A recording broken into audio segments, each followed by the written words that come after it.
अस्सलाम वालेकुम जी। Welcome back to my YouTube channel. तो जैसा कि आपने टाइटल और थंबनेल से देख ही लिया होगा कि इस वीडियो में हम डिस्कस करने वाले हैं कि आपके पास एक कुछ भी अमाउंट ऑफ मनी पड़ी हुई है तो उसको आपको सेविंग अकाउंट में रखना चाहिए या फिर म्यूचुअल फंड्स में इन्वेस्ट करना चाहिए। दोनों में ज़ाहिर है प्रॉफिट आता है। तो सबसे पहले तो करंट अकाउंट का तो सवाल ही नहीं पैदा होता। उसमें मतलब आपको एक डेढ़ माह के खर्चे से ज़्यादा जितनी भी अमाउंट है ना, वो इवन आपका इमरजेंसी फंड ये वो उस सब को उठा के आप उसे सेविंग अकाउंट में डाल दें। तो करंट अकाउंट को तो आप छोड़ ही दें। तो जो जिस चीज़ पे हमने डिस्कस करना है म्यूचुअल फंड और सेविंग अकाउंट, उसको बड़ी डिटेल में मैं आपको बताने जा रहा हूँ, क्योंकि इसका एक कोई सिंपल सिंगल एक आंसर नहीं है। वो इस वजह से कि हर बंदे के सिनेरियोज डिफरेंट होते हैं, अमाउंट ऑफ मनीज डिफरेंट पड़ी होती हैं। असल में हम वीडियो के एंड की तरफ जाते हुए आप देखेंगे कि हमने दोनों को यूटिलाइज़ करना है, म्यूचुअल फंड्स को भी और सेविंग अकाउंट को भी। लेकिन एक ख़ास अमाउंट तक आपने सेविंग अकाउंट में रखना है और फिर आगे म्यूचुअल फंड्स में जाएंगे। इसको हम प्रॉफिटेबिलिटी के लिहाज से, कन्वीनियंस के लिहाज से, इसके अलावा टैक्स सेविंग्स के लिहाज से और लॉन्ग टर्म शॉर्ट टर्म के लिहाज से, इवन म्यूचुअल फंड्स में फर्दर 2-3 टाइप्स हैं उसके लिहाज से कि आपको कितनी आपकी रिस्क टॉलरेंस है, उस लिहाज से किस तरह के फ़ंड में अगर आप रखेंगे तो फ़ायदा होगा। ये सब कुछ मैं आपको इस वीडियो में बताने जा रहा हूँ। तो सबसे पहले ब्रीफली हम देख लेते हैं कि सेविंग अकाउंट और म्यूचुअल फंड्स होते क्या। सेविंग अकाउंट तो सबको पता होगा, लेकिन म्यूचुअल फंड भी जो है तो वो बहुत ही ब्रीफली। सबसे पहले तो सेविंग अकाउंट जैसा कि सबको पता होगा, अगेन एक ऐसा अकाउंट होता है कि जिसमें आपको ने जितनी भी मनी रखी हुई है उस पर कुछ ना कुछ प्रॉफिट जो है अब तो मंथली आता रहता है। पहले बल्कि ईयरली होता था ये, और अब जो है वो बैंक्स मंथली प्रॉफिट दे देते हैं। तो आपकी जितनी भी अमाउंट पड़ी हुई है एक मंथ के लिए अगर आपकी पड़ी हुई है तो उस पर मंथली प्रॉफिट आता रहता है। अच्छा, जो म्यूचुअल फंड्स होते हैं, म्यूचुअल फंड्स थोड़ा सा हल्का सा डिटेल में आपको बताना पड़ेगा कि एक तो तरीका ये है कि आप प्रॉपर्टी में इन्वेस्ट करना चाह रहे हैं या स्टॉक एक्सचेंज में इन्वेस्ट करना चाह रहे हैं या किसी और चीज़ में इन्वेस्ट करना चाह रहे हैं, तो आप जाएं और जाके डायरेक्टली जो है प्रॉपर्टी ख़रीद लें या फिर स्टॉक एक्सचेंज के स्टॉक्स ख़रीद लें। इनमें अब तब इन्वेस्ट कर सकते हैं। एक तो उसके लिए अमाउंट्स बहुत ज़्यादा चाहिए होती हैं, दूसरा स्टॉक एक्सचेंज में रिस्क बहुत ज़्यादा होता है, आपका एक्सपीरियंस इतना नहीं होता। तो डिफरेंट कंट्रीज़ में अब तो तकरीबन हर कंट्री में ये म्यूचुअल फंड्स अवेलेबल है और पाकिस्तान के सारे तकरीबन बड़े बैंक्स जो हैं ये म्यूचुअल फंड्स ऑफ़र करते हैं। तो बैंक एक फ़ंड बना देता है, एक नहीं बल्कि डिफरेंट तरह के काफ़ी ज़्यादा फ़ंड बना देता है। लेकिन एग्जांपल के लिए बैंक एक फ़ंड बना देता है, उसके लिए आप और जितने लोग हैं वो उस फंड में अपने अपने पैसे जमा करवा देते हैं। अब वो जब जमा करवाते हैं तो वो अरबों में चले जाते हैं। उन अरबों को इन्वेस्ट करना फिर उस बैंक के लिए बड़ा इजी होता है। बड़ी बड़ी प्रॉपर्टीज़ में इन्वेस्ट करते हैं, फिर इसके अलावा स्टॉक एक्सचेंज में इन्वेस्ट करते हैं और इस तरह मुख्तलिफ़ चीज़ों पे इन्वेस्ट करते हैं। मुख्तलिफ़ टाइप के फंड्स पे डिपेंड करता है कि वो कहाँ पे इन्वेस्ट करें, और उससे जो प्रॉफिट होता है उस पे से माइनर सा शेयर वो मैनेजमेंट के लिए है की वजह से अपनी फ़ीस वगैरह रख लेते हैं, और बाकी जो प्रॉफिट होता है वो सब में डिवाइड हो जाता है। ज़ाहिर है जिसने ज़्यादा इन्वेस्ट किया हुआ है उसमें उसी रेशो से ज़्यादा पैसे उसको चले जाते हैं। तो ये चीज़ें अक्सर डेली इनकम फंड्स होते हैं, उसमें ये प्रॉफिट डेली उनके अकाउंट में जा रहा होता है। और इसी तरह जो स्टॉक फंड्स वगैरह होते हैं उसमें प्रॉफिट तो नहीं, ओवरऑल उनकी जो इन्वेस्टेड अमाउंट है वो बढ़ी होती है डेली के लिहाज से, और वो डिपेक्ट तकरीबन 3-4 दिन के बाद हो रही होती है। और डेली इनकम फंड में रोज़ाना सुबह मसलन 9 बजे पिछले दिन का प्रॉफिट जो है वो प्रॉपर उस अकाउंट में आ जाता है, और वो आपकी अमाउंट बढ़ती जाती है और अगले दिन फिर उसी पे अगला होता है। तो खैर ये इस वीडियो का फोकस ये नहीं था, ये ब्रीफली मैंने आपको बताया कि म्यूचुअल फंड्स क्या होते हैं। इसमें आगे भी बात करेंगे वीडियो में जाते हुए, लेकिन अब प्रॉपर कंपैरिजन पे आते हैं। कंपैरिजन में सबसे पहले कन्वीनियंस और एक्सेसिबिलिटी के लिहाज से देख लेते हैं। कन्वीनियंस अगर आप देखें तो जो सेविंग अकाउंट है उसको उसकी कन्वीनियंस सबसे ज़्यादा है। उसमें अगर मसलन आप पैसे अगर उसके अंदर डाल रहे हैं तो वो क्विकली आप पैसे उसमें डाल भी सकते हैं और जल्दी से निकाल भी सकते हैं। उसमें कोई वो वेट आपको ना इन्वेस्ट करने के लिए करना पड़ता है, ना ही पैसे अपने निकालने के लिए करना पड़ता है। और फ़ीस भी या तो बिल्कुल माइनर होती है या उसी बैंक का एटीएम वगैरह यूज़ करते हैं, चेक यूज़ करते हैं, तो फिर आपकी बिल्कुल फ़ीस भी नहीं होती। तो उसके मुकाबले में म्यूचुअल फंड्स में जो है आप पैसे इन्वेस्ट तो जल्दी कर लेते हैं, लेकिन अगर आपने पैसे अपने निकलवाने तो फिर एक प्रॉपर उनके ऑनलाइन सिस्टम के थ्रू आपको एक रिक्वेस्ट डालनी पड़ती है और 3 से 4 से 5 दिन लग सकते हैं। अक्सर 1-2 दिन में भी क्लियर हो जाता है, अक्सर 6 दिन तक भी जा सकता है ये प्रोसेस क्लियर होने का। मेरे एक केस में थोड़ा ज़्यादा टाइम भी लग गया था, वो मैं आपको बताता हूँ आगे चल के। इसके अलावा जो म्यूचुअल फंड्स होते हैं उनमें डिफरेंट टाइप्स ऑफ फंड्स होते हैं। तो जो स्टॉक फंड और बैलेंस्ड फंड्स होते हैं या equity funds, stock fund, equity fund और इंडेक्स फंड, ये तीनों एक ही चीज़ है और ये तीनों स्टॉक एक्सचेंज से रिलेटेड है। तो इन तीनों फंड्स के केस में क्योंकि ये फंड्स जो हैं वो लॉन्ग टर्म के लिए जो हैं वो बने हुए हैं, तो इनके केस में या तो आपको पैसे जमा कराते वक्त या निकलवाते वक्त 2 to 3% बैंक फ़ी आपको देनी पड़ती है अक्सर। म्यूचुअल फंड्स में ये भी होता है, लेकिन जो डेली इनकम फंड और दूसरे टाइप्स के फंड्स हैं उनमें ये फ़ीस नहीं भी होती और ये fees bank to bank differ करती है। कुछ बैंक्स आपके प्रॉफिट में से थोड़ी सा मार्जिन रख लेंगे, कुछ लोग ये आप जब पैसे डाल रहे हैं अपने म्यूचुअल फंड में तो वो 2 to 3% ले लेंगे, लेकिन फिर बाद में प्रॉफिट में मार्जिन नहीं रखेंगे। लेकिन ये इतनी माइनर होती है कि बाद में आपको जो फ़ायदा होता है उसमें जो है वो कवर हो जाता है। तो इससे हमें ये पता चलता है कि सेविंग अकाउंट में आप तब पैसे रखें जब आप वो वाले पैसे जो आपने थोड़ी देर के लिए पार्क करने हैं अपने अकाउंट में, मसलन कहीं से कुछ मनी आई है आपके पास, 1-2 महीने के लिए आपके पास है या थोड़े से ज़्यादा अरसे के लिए, और आपने कहीं और उसको लगाना है, उसका पर्पस आपने पहले ही सोचा हुआ है, तो उसको थोड़ी देर के लिए आप सेविंग अकाउंट में रख लें। घर में या कहीं और तो बिल्कुल ना रखें, क्योंकि वो फिर उस पर बिल्कुल ही आपको प्रॉफिट नहीं होगा। थोड़ा बहुत भी आप उसको रख लेंगे तो वो जो प्रॉफिट होता है वो डिवैल्यूएशन के अगेंस्ट थोड़ा बहुत ना वो काम कर जाता है। उसके लिए आप सेविंग अकाउंट में रख सकते हैं। जो आपके मनी आप लॉन्ग टर्म के लिए कह रहे हैं कि इस पर थोड़ा सा प्रॉफिट आ जाए, वो फिर आप म्यूचुअल फंड्स में भी रख सकते हैं। कन्वीनियंस के बारे में मैंने एक वो चीज़ कही थी कि आपको कुछ दिन भी लग सकते हैं म्यूचुअल फंड्स में पैसे निकलवाने के लिए, लेकिन कुछ सर्विसेज जो हैं वो पाकिस्तान की भी अब थोड़ी सी इसमें वो एडवांस भी हो रही हैं। जैसे एमसीबी का आई सेव है, उन्होंने एक डेबिट कार्ड इशू कर दिया अपने म्यूचुअल फंड्स वालों के लिए जिन्होंने भी रखवाए हुए हैं पैसे उसमें। वो अपने कार्ड से जो है वो पैसे इमीडिएटली भी निकलवा सकते हैं 50,000 तक, और 1 लाख की ट्रांजैक्शन भी दिन में कर सकते हैं। लेकिन उसके लिए वो थोड़ी सी ट्रांजैक्शन फ़ी ना बैंक्स से ज़्यादा लेते हैं, मसलन 40-45 रुपये ट्रांजैक्शन फ़ी ले लेंगे, और जो आपने पेमेंट करनी है उस पर शायद कोई फ़ीस ना हो, लेकिन अगर आप एटीएम से निकलवाएंगे तो उस पर वो फ़ीस ले लेते हैं। तो इस तरह की थोड़ी सी कन्वीनियंस बेहतर करने वाली भी चीज़ें आ रही हैं। अब आते हैं उस स्टोरी की तरफ जो मैं आपको बताने लगा था कि थोड़ा सा इनकन्वीनियंट भी हो सकता है म्यूचुअल फंड से पैसे निकलवाना। तो जैसा कि मैंने किसी एक म्यूचुअल फंड में रखे हुए थे पैसे, और मैंने उनको बैंक अकाउंट भी दिया हुआ, सब कुछ दिया हुआ, तो मुझे ज़रूरत पड़ी जो है पैसों की, वो तकरीबन 2-3 दिन के वक्फे से ना मुझे 1,00,000 चाहिए थे। तो उसी लिहाज से मैं, जैसा कि मुझे पता था कि 2-3 दिन पहले रिक्वेस्ट करनी है, तो वो मैंने रिक्वेस्ट कर दी। जैसे ही मैंने रिक्वेस्ट पुट की तो वो मुझे बैंक से पता चला कि आपको तो अकाउंट भी अपना वेरीफाई करवाना पड़ेगा, उसके लिए भी टाइम लग जाता है।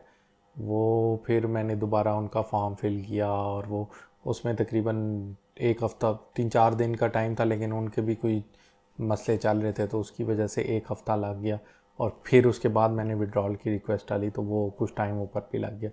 तो अगर आप म्यूचुअल फंड्स में पैसे रखें तो थोड़े से पैसे एक दफ़ा निकलवा के भी चेक कर लें कि कोई हर्डल तो नहीं है, आपके बैंक से प्रॉपर्ली उसके साथ कनेक्ट हो गया। ये वैसे तो एक सेफ्टी फीचर है, वो सिर्फ एक ही अकाउंट को उसके साथ विड्रॉल के लिए कनेक्ट करते हैं ताकि कोई और आपका हैक करके अचानक से किसी और अकाउंट में ना पैसे ट्रांसफ़र कर लें। क्योंकि ज़्यादातर म्यूचुअल फ़ंड के केस में यही होता है कि आपने अपनी लॉन्ग टर्म सेविंग्स वगैरह उसमें रखी होती हैं, तो वो ज़्यादा भी हो सकती हैं, और कोई अगर निकलवा लेता है तो आपकी ज़िंदगी की जमा पूंजी जिसको कहते हैं ना, वो जा सकती है। तो इस वजह से ये सेफ्टी फीचर्स उन्होंने रखे होते हैं। वैसे कोई फ़िक्र की बात नहीं है, वो है इसी तरह जिस तरह बैंक अकाउंट होता है। अच्छा, अगेन स्पेसिफ़िकली देख लेते हैं लॉन्ग टर्म और शॉर्ट टर्म अगर आपने पैसे रखने हैं तो उसके लिए क्या बेहतर है। जैसा कि मैंने आपको पहले बताया कि अगर आपने कोई थोड़ी देर के लिए कुछ पैसे रखने हैं जो कि आपके कहीं से आ रहे हैं और फिर आपने कहीं लगा देने कुछ अरसे बाद, और उनको शॉर्ट टर्म अगर आपने पार करना है तो उसको म्यूचुअल फंड में आप डालने के लिए आपको काफ़ी मेहनत करनी पड़ेगी। और अगर तो आपका पहले से अकाउंट बना हुआ है फिर तो शायद आपके लिए इजी हो, उसके किसी इनकम या डेली या मंथली इनकम फंड में आप डाल सकते हैं। लेकिन अगर नहीं बना हुआ तो वो इतनी मेहनत करने के बजाय आप जो है, अगर वही मनी है आपके पास तो वो आप बेहतर है जस्ट सेविंग अकाउंट में रख लें। म्यूचुअल फंड्स की तरफ आ जाते हैं, उसमें एक तो मीडियम टर्म और लॉन्ग टर्म के लिए आपने जो पैसे रख के उन पे प्रॉफिट कमाना है, मसलन 4 से 5 साल के लिए आपने कोई पैसे रखने हैं म्यूचुअल फंड्स में, तो उसके लिए आप फिर चूज़ कर सकते हैं बैलेंस्ड फंड्स। बैलेंस्ड फंड्स में ऐसे फंड्स आ जाते हैं जो कि मनी मार्केट और प्रॉपर्टी वगैरह में और स्टॉक एक्सचेंज में, तीनों में बराबर बराबर ना पैसे इन्वेस्ट करते हैं। तो इसमें एसेट एलोकेशन फंड्स आ जाते हैं, बैलेंस्ड फंड्स वगैरह आ जाते हैं। तो वो उनमें ये फ़ायदा होता है कि 4-5 साल के लिए अगर आपने मनी रखी हुई है, मतलब 5 साल तक अगर आप मिनिमम 4-5 साल तक रखें तो वो कभी भी जब आपने पैसे रखे थे और 5 साल बाद वो उससे ज़्यादा ही होंगे, कम कभी नहीं हो सकते। चाहे वो अगर थोड़ी सी इकॉनमी नीचे भी गई है लेकिन वो उसमें इतना प्रॉफिट थोड़ा बहुत बैलेंस्ड आता रहता है कि आपके जो प्रॉफिट है वो ज़्यादा होता है, और कम से कम सेविंग अकाउंट से तो काफ़ी बेहतर होता है। बस निकलवाते वक्त थोड़ा सा आपने ये देखना है कि उस टाइम पे इकॉनमी ज़रा अच्छी जा रही है, बहुत ही बिल्कुल ही नीचे नहीं चलेगी। जैसे कोरोना के टाइम पे लॉकडाउन हुआ था और स्टॉक एक्सचेंज अचानक से 40-45 हज़ार से 27 हज़ार पे पहुँच गई थी। ऐसे टाइम पे निकलवाने से थोड़ा सा आप गुरेज कर लें, और ऐसे टाइम पे निकलवाएं जब थोड़ी सी स्टॉक एक्सचेंज वगैरह बेहतर जगह पे हो, तो वो बैलेंस फंड में रखवा सकते हैं। और अगर आप इससे भी ज़्यादा लंबी अरसे के लिए रखवाना चाह रहे हैं तो फिर बेस्ट होता है आपके लिए स्टॉक फंड। जो स्टॉक एक्सचेंज है ना, उसका ये असूल होता है कि शॉर्ट टर्म में तो वो ऊपर नीचे होती रहती है। मसलन आज आपने पैसे रखवाए और 45 हज़ार पे था 100 KSE 100 इंडेक्स स्टॉक एक्सचेंज का, तो कुछ दिन बाद वो चला गया 35 हज़ार पे, मतलब नीचे चला गया, और उस वक्त आपने पैसे निकलवा लिए तो वो आपको ठीक ठाक नुकसान होगा। KSE 100 इंडेक्स ये शो करता है कि आपकी जो स्टॉक एक्सचेंज की टॉप मसलन 100 कंपनीज़ हैं उनकी सिचुएशन क्या है। जितने पॉइंट्स उसके ज़्यादा होंगे उतना अच्छे वो परफॉर्म कर रहे हैं, और जितना जो है वो पॉइंट्स कम होंगे इतना डाउन परफॉर्म कर रहे हैं। नॉर्मली ये मुल्क की इकॉनमी और सियासी हालात पे डिपेंड करता है, तो उस लिहाज से वो ऊपर नीचे होता रहता है। या फिर कोई मुल्क में कैटास्ट्रॉफी आ गया है, जैसे कोरोना वायरस की वजह से बिजनेसेस बंद हो गए थे ये वो, या कोई सैलाब आ जाता है तो वो नेचुरली स्टॉक एक्सचेंज जो है ना वो नीचे गिरती है। वैसे तो शॉर्ट टर्म में भी स्टॉक फंड्स जितने भी हैं, जैसे स्टॉक फंड, इक्विटी फंड या इंडेक्स फंड जो हैं, इनसे फ़ायदा उठाया जा सकता है।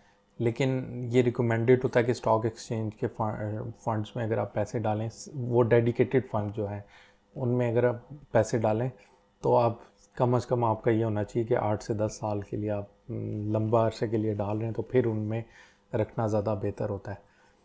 और उसका फिर आपको लॉन्ग टर्म में प्रॉफिट भी ज़्यादा मिलता है। जो जितना सेविंग अकाउंट से तो ज़ाहिर है ज़्यादा मिलता है, डेली इनकम फंड और बैलेंस फंड्स वगैरह से भी ज़्यादा, काफ़ी ज़्यादा। सबसे बेहतर जो लॉन्ग टर्म में होते हैं वो यही होते हैं, क्योंकि ये रियल बिजनेसेस है ना, और बिज़नेस का एक असूल होता है या तो वो बिल्कुल ही क्रैश कर जाता है या फिर वो लॉन्ग टर्म में बढ़ता है। और नॉर्मली अच्छे बिजनेसेस जो कि टॉप 100 कंपनीज़ हैं, जैसे स्टॉक एक्सचेंज के KSE 100 इंडेक्स के किसी फंड में आप इन्वेस्ट कर रहे हैं तो वो ऑलरेडी टॉप 100 कंपनीज़ है मुल्क की, तो वो ऊपर ही जाएंगी ओवर द 10 ईयर्स नेक्स्ट। उसकी जैसे जैसे कंपनी की वर्थ बढ़ती रहती है ना, आपका भी जो पैसे पड़े हुए हैं वो बढ़ते रहते हैं। तो उसके लिए फिर बेस्ट एक स्ट्रेटजी भी होती है कि अगर चाहे स्टॉक एक्सचेंज नीचे जा रही है या ऊपर जा रही है, आप हर महीने के कुछ जितने आप डाल सकते हैं ना उस फंड में डालते रहें। अच्छा, एक दफ़ा 35 हज़ार थी तो आपने कुछ पैसे डाले हैं, इसी तरह 55 हज़ार पे थी तो कुछ डालें। अब वो सेंटर में जब आएगी ना तो वो 35 वाले का प्रॉफिट और 55 का जो नीचे आया वो करके बैलेंस कर देंगे उसको। तो ओवरऑल लॉन्ग टर्म में जब कंपनीज़ की ग्रोथ होगी तो वो आपको बड़ा अच्छा फ़ायदा मिल सकता है इससे। तो फिर यही चीज़ है कि आपने बहुत ही शॉर्ट टर्म के लिए पैसे रखने हैं तो या तो आप उसमें रख सकते हैं सेविंग अकाउंट में, और म्यूचुअल फंड आपके नहीं बने हुए तो फिर उसका अकाउंट नाम भी बनवाएं। और अगर आपका बना हुआ है तो फिर आप मंथली या डेली इनकम फंड में रख सकते हैं। और इसी तरह फिर थोड़े से लंबे हिस्से के लिए रखना है तो आपने बैलेंस्ड फंड के अंदर रखने हैं, और उससे लंबे हिस्से के लिए रखने हैं तो वो आपने स्टॉक एक्सचेंज के किसी फंड में रखने हैं। अच्छा, अब इन दोनों को देख लेते हैं प्रॉफिटेबिलिटी के लिहाज से। तो जो सेविंग अकाउंट है उसकी प्रॉफिटेबिलिटी होती है तकरीबन 5 से 7% तक पर ईयर। जो इस्लामिक बैंक्स हैं पाकिस्तान के, वो उनका नॉर्मल रेट यही जा रहा है, जो कि पिछला मैं देखता रहा हूँ कुछ अर्से से। और जो दूसरे बैंक्स हैं उनकी 8 to 11% ना पर एनम जो है वो है।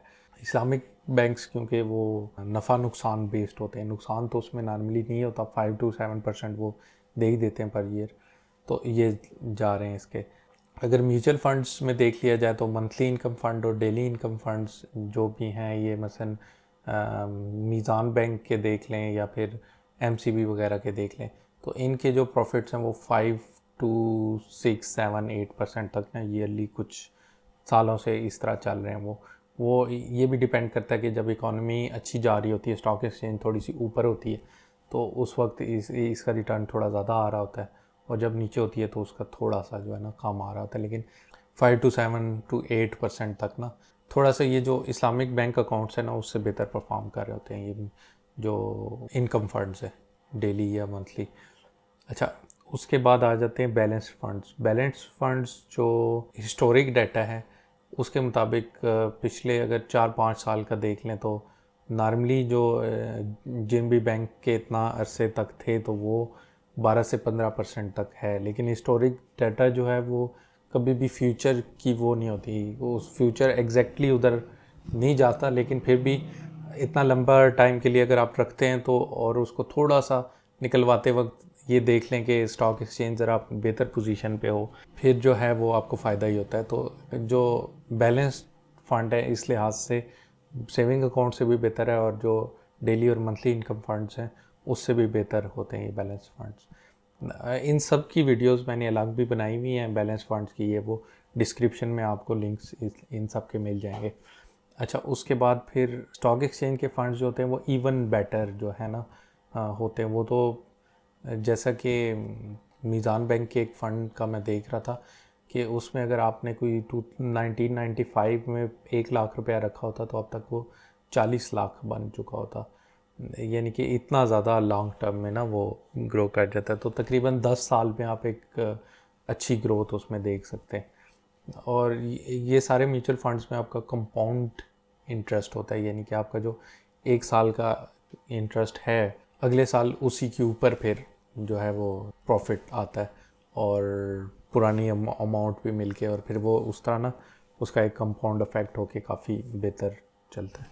अच्छा, इसके बाद आप देख लेते हैं कि ये इन्फ्लेशन और मनी डिवैल्यूएशन से जो है वो किस तरह लॉन्ग टर्म में फ़ाइट करता है आपका सेविंग अकाउंट और म्यूचुअल फंड्स, और वो कौन सी चीज़ बेहतर है। तो सेविंग अकाउंट जैसा कि मैंने आपको बताया था कि इस्लामिक और दूसरे जो हैं वो 5% से लेके 11% तक मैक्सिमम, वो ये थोड़ा सा रेट ऊपर नीचे होता रहता है डिफरेंट ईयर्स में। स्टेट बैंक भी कोई एक रेट जो है वो सेट करता है, तो इसके दरमियान रहता है। तो ये जो है वो इनफ नहीं है लॉन्ग टर्म। जो मनी डिवैल्यूएशन पाकिस्तान जैसे मुल्क में तो काफ़ी ज़्यादा होती है, डॉलर 100 से पता ही नहीं चलता तो 160 पे पहुंच जाता है 2-3 साल में, और फिर थोड़ा सा स्टेबल होता है, फिर उसी तरह उसी रेट से कुछ अर्से बाद फिर जो है वो एक और डिवैल्यूएशन की लहर आ जाती है। उस लिहाज से सेविंग अकाउंट तो बिल्कुल लॉन्ग टर्म के लिए ठीक नहीं है। हाँ, अगर थोड़े अरसे के लिए आपने पैसे रखने हैं तो वो उस पर थोड़ा सा प्रॉफिट लेना है तो वो ठीक है, जैसे कि पहले हमने डिस्कस किया है। लेकिन जो म्यूचुअल फंड्स होते हैं जैसे बैलेंस्ड फंड्स स्पेशली, और फिर उससे भी ज़्यादा बेहतर, ज़्यादा लॉन्ग टर्म के लिए 8-10 साल और उससे ज़्यादा के लिए स्टॉक फंड्स जितने भी हैं वो जो है वो बेहतर होते हैं इन्फ्लेशन वगैरह से लड़ने के लिए। हमारी इकॉनमी तो बहुत ही वो ऊपर नीचे होती है, लेकिन वैसे दुनिया में आम कॉन्सेप्ट ये है कि अगर आपने किसी इंडेक्स फंड में या किसी स्टॉक फंड में, अच्छे स्टॉक फंड में अगर आपने अभी कुछ पैसे रख दिए हैं तो 10 साल बाद डिवैल्यूएट तो वो बिल्कुल नहीं होंगे, कम अज़ कम उतने ज़रूर होंगे अगर बड़े ना हुए तो। बढ़ते तो काफ़ी ज़्यादा हैं, तो पाकिस्तान के लिहाज से भी बाकी चीज़ों से वो बेहतर है। अब ये एक फाइनेंशियल एडवाइस नहीं है, आपने ख़ुद इस पर सारी रिसर्च करनी है और ख़ुद देख के आपके अपने पैसे इन्वेस्ट करने। ये आपको बेसिक एक एजुकेशन के लिए मैं आपको बता रहा हूँ, ताकि एक बेसिक पॉइंट आपको पता चल जाए कि किस चीज़ का क्या मकसद होता है और कौन सी चीज़ बेहतर होती है। अच्छा, इसको इस्लामिक लिहाज से भी देख लेते हैं, शरिया कंप्लाइंट और नॉन शरिया कंप्लाइंट के लिहाज से। तो जैसे कि आपको पता है कि सेविंग अकाउंट्स की भी डिफरेंट बैंक्स डिफरेंट टाइप्स देते हैं। तो आप अगर जो वो एक इस्लाम में है कि आप फिक्स्ड प्रॉफिट ना लें, तो सेविंग अकाउंट जो हैं ऐसे भी अवेलेबल हैं इस्लामिक बैंक्स की तरफ से, जो कि फ़िक्स प्रॉफिट नहीं होता। वो वैसे तो प्रॉफिट लॉस की बेस पे होता है, लेकिन उसमें लॉस वगैरह बैंक्स को इस तरह होता नहीं है। तो वो 5 to 7-8% आपको प्रॉफिट मिल जाता है।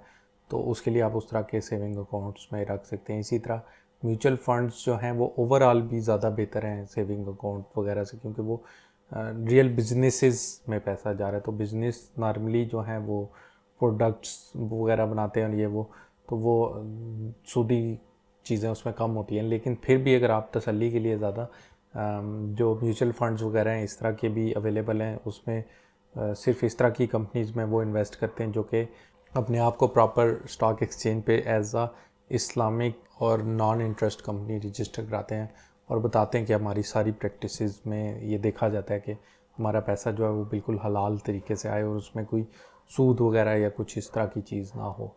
तो उस तरह के भी जो है म्यूचुअल फंड्स अवेलेबल हैं जो कि सिर्फ इन कंपनीज़ में करते हैं। तो शरिया कंप्लाइंट के लिहाज से भी दोनों सेविंग फंड्स और म्यूचुअल फंड्स में आपको अच्छी ऑप्शंस अवेलेबल हो जाती हैं।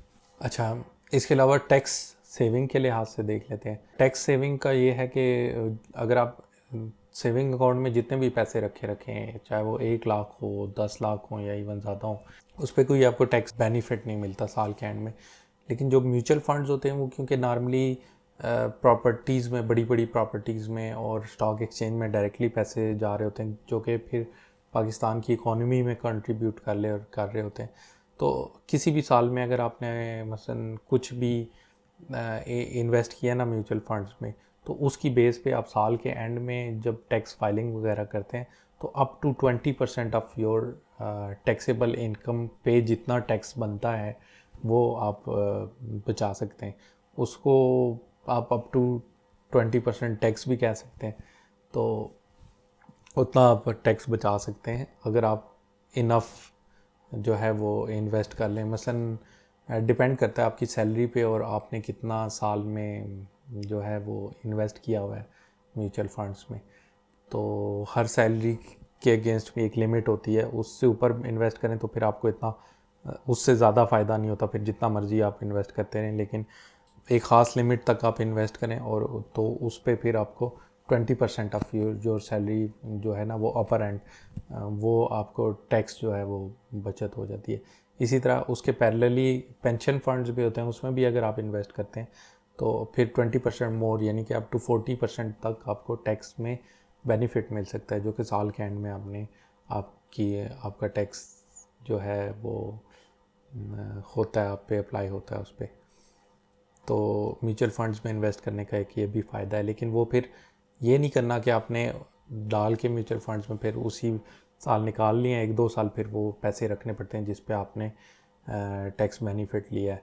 लेकिन ज़ाहिर है जो भी म्यूचुअल फंड्स वगैरह में इन्वेस्ट करता है वो इतना तो रखता ही है पैसे। तो हर साल में जितने आपने इन्वेस्ट किए हैं ना उस साल पे आप ले सकते हैं उतना बेनिफिट। मसलन 1 जुलाई से लेके जून तक मैंने कुछ इन्वेस्ट किए, उस पर जून के एंड में जो टैक्स फाइलिंग करूँगा उसमें मैंने बेनिफिट ले लिया, फिर अगले साल जितने इन्वेस्ट किए उस पर फिर बेनिफिट ले लिया। तो इस तरह ये चलता है। और सेविंग अकाउंट में ज़ाहिर रखे हुए पैसे तो उसमें आपको टैक्स बेनिफिट नहीं होता। वो भी इकॉनमी में कंट्रीब्यूट करते हैं, लेकिन जो म्यूचुअल फंड्स है ना वो प्रॉपरली ज़्यादा कंट्रीब्यूट करते हैं, इसलिए गवर्नमेंट भी इस पे आपको टैक्स बेनिफिट देती है। अच्छा, अब रिस्क पे आ जाते हैं। जो सेविंग अकाउंट में आपने पैसे रखे हुए हैं उसमें आपका कोई रिस्क नहीं है, नो मिनिमम प्रॉफिट है उस पर और रिस्क बिल्कुल नहीं है। जो म्यूचुअल फंड्स हैं उसमें आप रिस्क होता है। रिस्क ये नहीं होता कि आपने जितने इन्वेस्ट किए हैं वो बिल्कुल सारे पैसे उड़ जाएंगे। बस ये रिस्क होता है कि अगर आपने किसी अच्छे टाइम पे इन्वेस्ट किए, जब स्टॉक एक्सचेंज बहुत अच्छी थी, मसलन 40-50 हज़ार पॉइंट्स पे जा रही थी, और बाद में कुछ अर्से बाद जब आप निकलवाते हैं पैसे तो वो 30-20 हज़ार पे किसी वजह से पहुंची हुई है, इतनी नीचे वैसे जाती नहीं है अचानक से, बहुत ही कोई गलत कहाँ चीज़ ना होता है। जैसे कोरोना का लॉकडाउन हो गया था, फर्स्ट लॉकडाउन, सब लोग डरे हुए थे, उस वक्त काफ़ी नीचे चली गई थी मार्केट। तो ऐसे टाइम पे अगर आप निकलवाते हैं तो फिर थोड़ा सा आपको नुकसान हो सकता है। उसमें भी फिर वो तीनों कैटेगरीज आ जाती हैं, जो कि फर्स्ट जो है वो इनकम फंड्स हैं, डेली इनकम फंड और मंथली इनकम फंड। उसमें तो आपको ये इतना अफेक्ट नहीं करती चीज़ें, बहुत ही लो रिस्क होता है। चाहे वो इकॉनमी जितनी भी नीचे आ रही हो, आपका रोज़ाना का कुछ ना कुछ प्रॉफिट ही बन रहा होता है। तो आपकी जो प्रिंसिपल अमाउंट थी जो शुरू में आपने जमा कराई है और बाद में कराते रहे, वो कभी भी नीचे नहीं जाती। लेकिन ज़ाहिर है उसका फिर प्रॉफिट भी आपको कम मिलता है, मसलन 8-9% 10% तक रहता है। बैलेंस्ड फंड्स में क्योंकि वो डिफरेंट इंडस्ट्रीज़ में आपके पैसे गए होते हैं, तो उसमें भी रिस्क होता है लोअर टाइम पे पैसे निकलवाने के वक्त, लेकिन वो कम होता है। उसमें भी कहीं से पैसे आ रहे होते हैं और कहीं अगर किसी एक साइड से नुकसान भी हुआ है तो वो एक दूसरे को बैलेंस आउट कर देते हैं। और फिर स्टॉक एक्सचेंज जो है उसमें सबसे ज़्यादा रिस्क होता है अगर आप लोअर टाइम पे निकलवाएं। लेकिन अगर 4-5 साल 6 साल 8 साल आपने पैसे रख लिए हैं ना स्टॉक एक्सचेंज के किसी फंड में, तो वो नेचुरली इतना ऊपर चला गया होता है इतनी देर में कि आपका पैसे निकलवाने के वक्त फिर रिस्क कम हो जाता है। और इसका दूसरा तरीका भी एक है कि आपने जिस टाइम पे इन्वेस्ट किया, आपकी मसलन 30 to 40,000 पे है स्टॉक एक्सचेंज की मार्केट, तो जब आप निकलवा लें उस वक्त ज़रा देख लें, अगर उस वक्त नहीं भी हालात सही किसी वजह से नीचे आए हुए हैं, तो जब हालात थोड़े से बेहतर होंगे तो स्टॉक एक्सचेंज बहुत जल्दी से जो है वो रिकवर करती है। तो थोड़ा सा वेट करना पड़ेगा। लेकिन अब यहाँ पे सोचने की बात यह है कि आप वेट कर सकते हैं या नहीं, तो उसमें आपकी होल्डिंग पावर का भी थोड़ा सा होता है। तो वो आप इस तरह के पैसे जो जिनको निकलवाने के लिए आपको अगर 2-3 माह के लिए वेट भी करना पड़े, और इवन कुछ सिनेरियोज़ में कुछ थोड़ा सा ज़्यादा 1-2 साल के लिए वेट भी करना पड़े, और आप वेट कर सकें, तो फिर वो बेस्ट होता है उनको इस तरह के फंड्स में इन्वेस्ट करना, स्टॉक एक्सचेंज में स्पेशली। वरना आप दूसरे फंड्स तक अपने मेन इस तरह के पैसे रखें जिनको आप नियर फ्यूचर में यूज़ करने का आपका इरादा हो। अब ये बहुत सारे एस्पेक्ट्स को लेके हमने इसको डिस्कस कर लिया कि कहाँ पे पैसे रखने जो है वो ज़्यादा बेहतर है। अब एक और चीज़ जो है ना उसको देख लेते हैं कि 2021 में सेविंग अकाउंट का क्या रोल है और म्यूचुअल फंड्स का क्या रोल है। क्योंकि पहले तो म्यूचुअल फंड्स अवेलेबल नहीं होते थे और ज़्यादातर जो है लोग सेविंग अकाउंट्स तक ही पैसे रखते थे, या तो वो इन्वेस्ट कर देते थे प्रॉपर्टी वगैरह में, वो तो ज़ाहिर है सबसे बेहतर होता है। लेकिन अगर वो आप ना करें तो म्यूचुअल फंड्स जो हैं उनका और सेविंग अकाउंट का क्या रोल है 2021 में। तो 2021 में और बियॉन्ड इवन जो सेविंग अकाउंट है वो एक लॉन्ग टर्म तक में, शॉर्ट टर्म के लिए तो आप ज़रूर उसके अंदर रखें, लेकिन लॉन्ग टर्म में उसमें पैसे रखना जो है वो इतना वायबल नहीं है। तो रोल ये है सेविंग अकाउंट का 2021 में और इससे बियॉन्ड। अब जो मेन महीने की जो यूज़ करने वाली इनकम है वो तो आपने करंट अकाउंट में रखी हुई होती है, 1-1.5 महीने का जो खर्चा।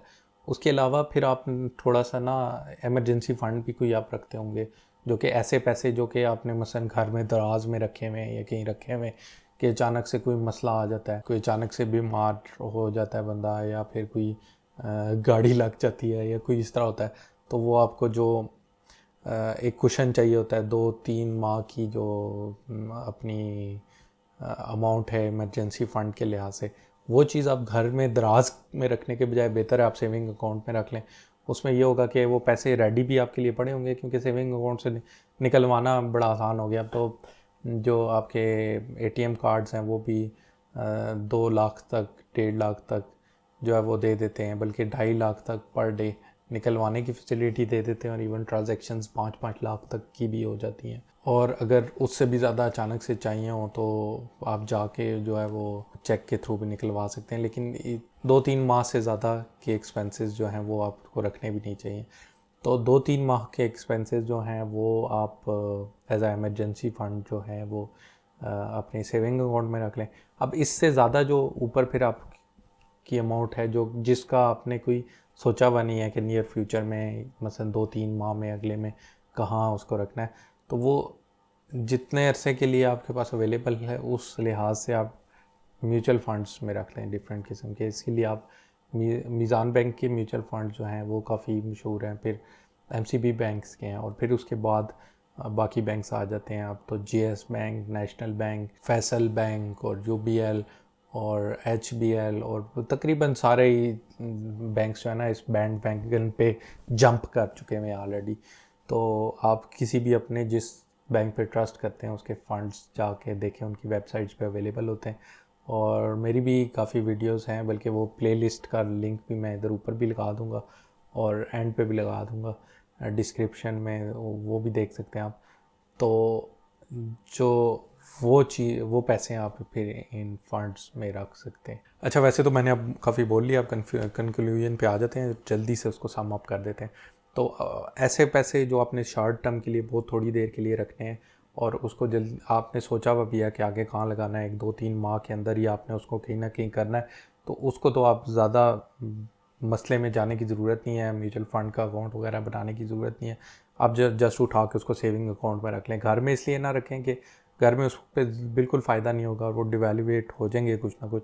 लेकिन अगर आपने सेविंग अकाउंट में रखा हुआ है तो उस पर कुछ इंटरेस्ट आ जाएगा 2-3 माह का, और फिर उसके बाद जो पैसा, या फिर आप अपना एक एमरजेंसी फ़ंड भी बनाएं 2-3 माह की, जो आपके एक्सपेंसेस हैं वो उसमें रख लें सेविंग अकाउंट में। तो उससे ज़्यादा जो आपके पैसे हैं वो फिर आप म्यूचुअल फंड्स के अपने इन्वेस्टमेंट अकाउंट में रख सकते हैं। और इसमें भी जैसे हमने डिफरेंट कैटेगरीज जो है वो डिस्कस की हैं, उसी लिहाज से अगर आपने वीडियो देखी है पूरी तो आपको समझ आ गई होगी अब तक। और अगर आपने नहीं देखी, कंक्लूजन पे जंप किया, तो मैं आपको रिकमेंड करता हूँ कि पीछे से जाके पूरी वीडियो देखें, क्योंकि उसका बड़ा आपको फ़ायदा होगा। So thanks for watching this video. I sincerely hope कि ये वीडियो आपके लिए यूज़फुल हो। और वैसे तो वीडियोस बनाने के लिए और व्यूज़ लेने के लिए काफ़ी वायरल टॉपिक्स वगैरह होते हैं जिस पर बना के आपको काफ़ी फ़ायदा हो सकता है, लेकिन मैं ये कोशिश करता हूँ कि मेरी वीडियो आइडियंस से रेजोनेट करे और उनके फ़ायदे के लिए, और बिला वजह वीडियोज़ मैं ना बनाऊँ। तो थैंक्स फॉर वाचिंग। और इस वीडियो में एक और काम करते हैं, फर्स्ट टाइम एक लाइक्स का ना टारगेट रख लेते हैं। 1000 लाइक्स आने चाहिए इस वीडियोस पे। Audience gate activated. आप ही पहला रख रहा हूँ ना, ज़रा पता नहीं 1000 भी आएंगे या नहीं। थैंक्स फॉर वाचिंग, और सब्सक्राइब कर लें अगर आपने नहीं किया हुआ। इसी तरह की अच्छी यूज़फुल वीडियोस मैं आपके लिए लाता रहूँगा।